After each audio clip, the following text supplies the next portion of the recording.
Bem-vindo em outro episódio de Ban Papia Ekonomia.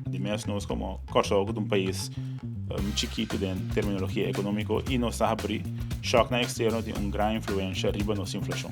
Provavelmente é parte que o custo vira mais caro, da parte de totalidade. Correto. Então, com essa que afeta a economia de nosso país, é inflação.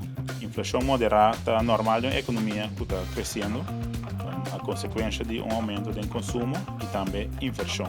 O preço sube, a inflação, dor de inflação não necessariamente está mal. Tem suficiente evidência na literatura que a inflação moderada está contribuindo ao desenvolvimento econômico duradouro. Que com desinflação que o ori nanang e preço por temporada nota sube, dus bom nota papia de inflação. A inflação de reduzir é poder de compra, pois fazendo gasto no outro dia mais caro.